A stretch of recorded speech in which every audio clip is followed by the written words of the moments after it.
Assalamualaikum warahmatullahi wabarakatuh. Kenalkan, saya Waalaikumsalam Arif warahmatullahi wabarakatuh. Diansyah. Pada kesempatan ini, kita sebagai kelompok 4 akan mempresentasikan simulasi jaringan VoIP sebagai solusi komunikasi internal efisien di perusahaan skala kecil menggunakan Cisco Packet Tracer. Untuk slide selanjutnya akan dibacakan oleh rekan saya, Mbak Ayu. Silakan, Mbak Ayu. Baik, terima kasih Kak Arif. Di sini saya akan membacakan mengenai latar belakang, urgensi, dan tujuan. Latar belakangnya yaitu perkembangan digital menuntut efisiensi komunikasi di semua sektor, termasuk usaha kecil. Teknologi VoIP menawarkan solusi hemat, biaya, dan fleksibel dibandingkan telepon konvensional. Namun masih banyak yang belum memahami cara penerapannya. Melalui simulasi Cisco Packet Tracer, mahasiswa dapat mempelajari implementasi VoIP secara praktis, mendukung pembelajaran sekaligus memberi solusi atas keterbatasan komunikasi internal di dunia nyata. Adapun urgensi simulasi dengan Cisco Packet Tracer memberi solusi praktis dan edukatif sekaligus menjawab kebutuhan komunikasi yang efisien dan terjangkau. Tujuannya yaitu menyusun topologi dan arsitektur jaringan, VoIP skala kecil, mengkonfigurasi dan mensimulasikan komunikasi IP PON di Cisco Packet Tracer, meningkatkan kompetensi praktis mahasiswa di bidang jaringan digital, menghasilkan dokumentasi edukatif untuk pengembangan komunikasi jaringan.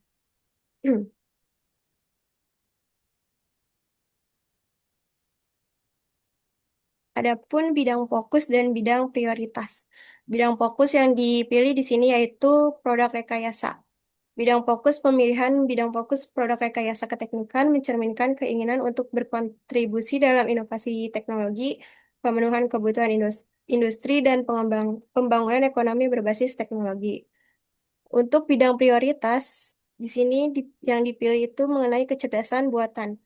Bidang prioritas pemilihan kecerdasan buatan sebagai bidang prioritas adalah langkah strategis untuk membangun masa depan berbasis teknologi, memperkuat daya saing bangsa, dan menciptakan ekosistem inovatif yang berdampak luas secara ekonomi, sosial, dan keamanan.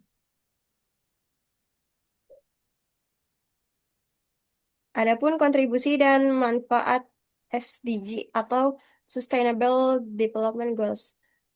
Yang dipilih di sini yaitu pendidikan berkualitas, pekerjaan layak dan pertumbuhan ekonomi, industri inovasi, dan infrastruktur. Tujuan yang keempat itu mengenai pendidikan berkualitas, berarti proyek berkontribusi dalam meningkatkan akses mutu atau pemerataan pendidikan bagi masyarakat. Tujuan delapan yaitu pekerjaan layak dan pertumbuhan ekonomi, menunjukkan proyek mendukung penciptaan lapangan kerja yang layak dan mendorong pertumbuhan ekonomi yang inklusif. Tujuan 9 yaitu industri, inovasi, dan infrastruktur. Menandakan bahwa proyek terkait pengembangan teknologi, peningkatan infrastruktur, atau inovasi industri yang berkelanjutan. Baik, selanjutnya saya kembalikan kepada moderator, Arif. Oke, untuk slide selanjutnya akan dibacakan oleh Mas Ilham. Silakan, Mas Ilham.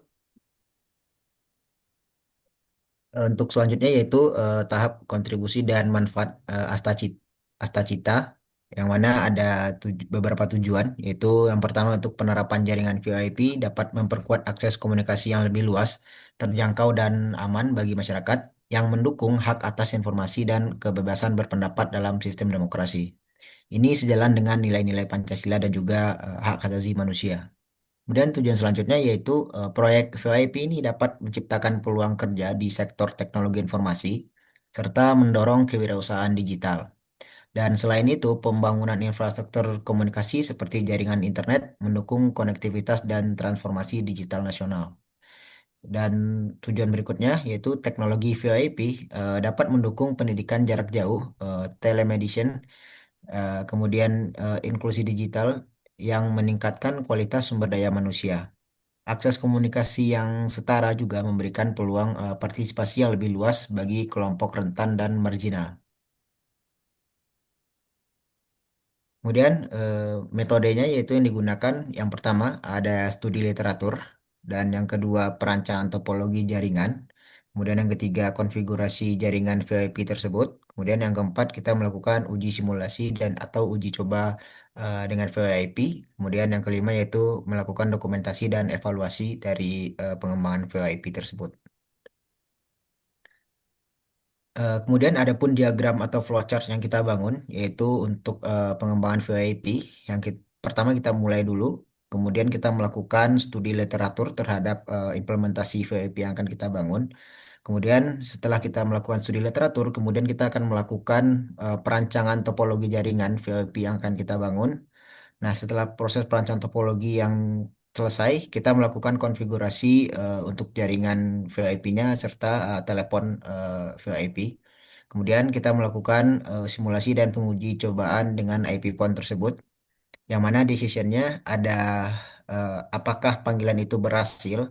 Apabila panggilan itu berhasil, dia akan melanjutkan untuk dilakukan dokumentasi. Dan apabila decision-nya itu eh, gagal, kita akan melakukan troubleshoot atau perbaikan di sisi konfigurasi serta pengujiannya.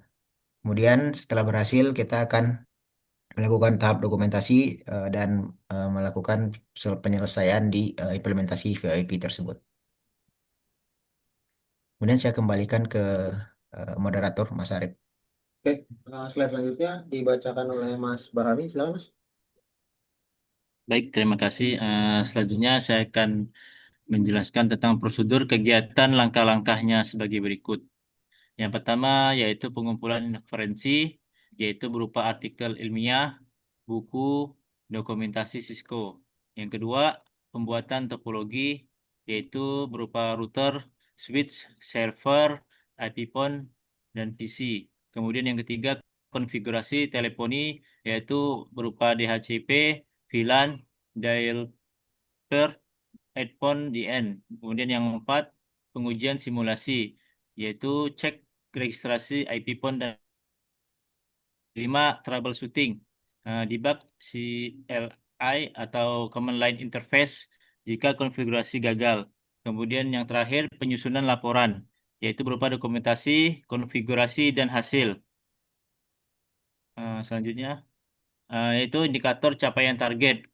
Sebagai bentuk pengukuran awal terhadap keberhasilan proyek simulasi jaringan VoIP, ditetapkan beberapa indikator capaian target, sementara yang bersifat estimatif namun terukur.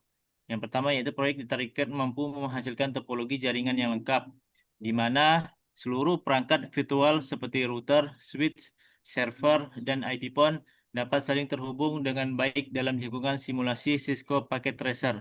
Indikator ini akan dianggap tercapai apabila tidak ditemukan kendala dalam konektivitas antar perangkat.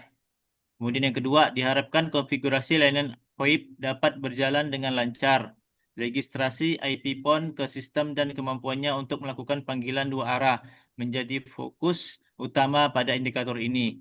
Keberhasilan awal akan ditandai dengan munculnya nada sambung atau delton serta komunikasi suara antar perangkat yang dapat direplikasi secara konsisten. Kemudian yang ketiga, tim berupaya menyusun dokumentasi teknis yang cukup, mencakup file konfigurasi, tangkapan layar simulasi, serta catatan pengujian. Walaupun bersifat sementara, dokumentasi ini akan menjadi dasar untuk proses evaluasi akhir dan sebagai bahan laporan kemajuan kegiatan.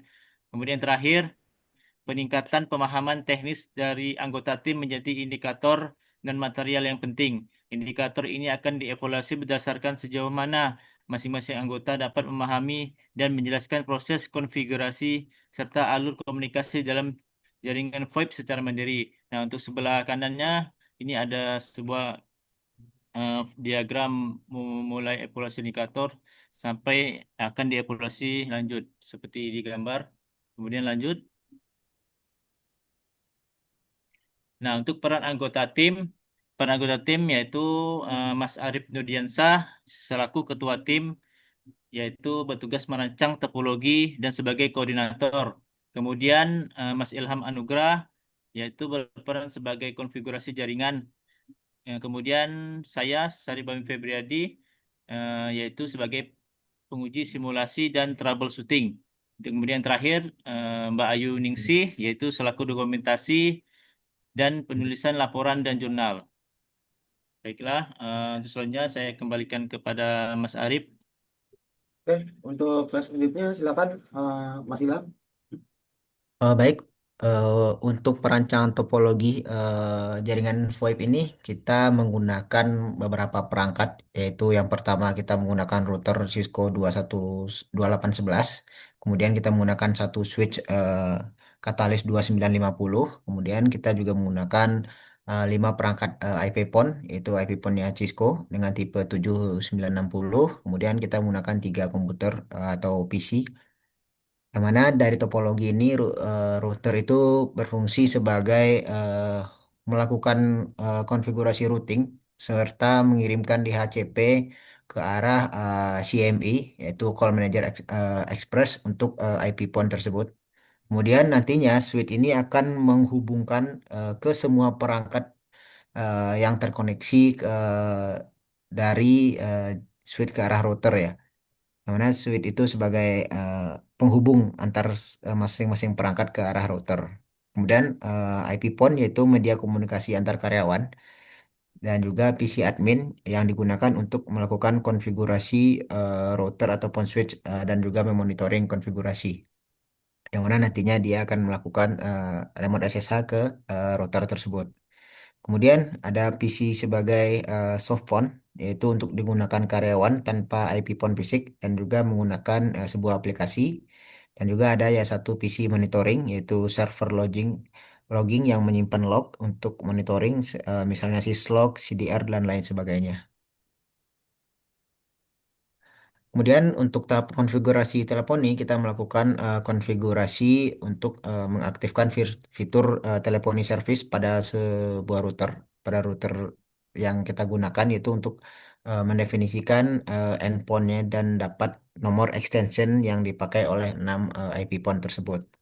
Itu yang pertama kita menggunakan perintah maxdn untuk menentukan jumlah directory nomor yang didukung. Kemudian perintah max ipon untuk menentukan jumlah telepon IP atau ipon yang didukung. Kemudian itu perintah untuk auto assign untuk otomatis mengasosiasikan ipon ke DN sesuai urutannya. Kemudian nomor tersebut di extension disesuaikan dengan kebutuhan di setiap organisasi yang digunakan.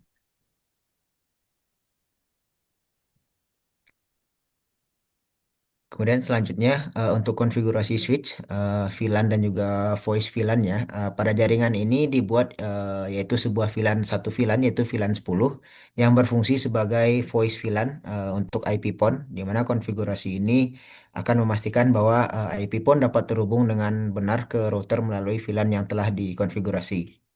Yang mana VLAN 10 ini khusus untuk traffic suara VoIP. Kemudian kita mengaktifkan switch port mode terang karena di interface switch-nya kita menggunakan satu interface untuk beberapa kebutuhan ya, yaitu mengizinkan port membawa beberapa VLAN sekaligus ke arah router. Kemudian switch port voice VLAN 10 yaitu untuk mengatur port yang kita gunakan supaya mengizinkan IP phone ini terhubung ke voice VLAN 10 sehingga IP phone akan otomatis mendapatkan traffic voice yang terpisah dari data VLAN tersebut. Oke. Untuk selanjutnya akan dibacakan oleh saya sendiri, yaitu konfigurasi komputer. Jadi tiga komputer yang ditambahkan dalam jaringan FWIP ini memiliki fungsi berbeda, yaitu yang pertama PC admin untuk remote dan konfigurasi router atau switch. Untuk PC softphone untuk simulasi panggilan menggunakan softphone. Untuk PC monitoring untuk memonitor traffic atau log panggilan. Jadi ketiga PC ini dihubungkan ke switch menggunakan kabel Starlink dan diberi alamat IP statis yang berada pada subnet yang sama dengan IP phone. Contoh konfigurasi IP address manual, contohnya sebagai berikut. Jadi konfigurasi dilakukan di menu desktop atau IP configuration. Lalu kita pilih static. Jadi untuk memastikan topologi berjalan dengan baik, kita melakukan langkah-langkah sebagai berikut. Yang pertama, mengecek IP phone terdaftar pada command line interface dengan mengetikkan perintah show fphone.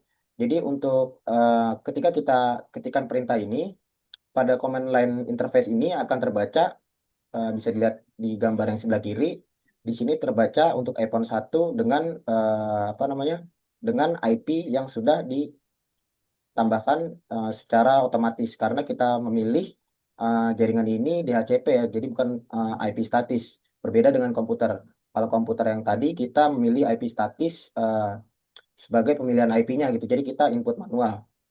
Nah, selanjutnya uji panggilan antara IP PON.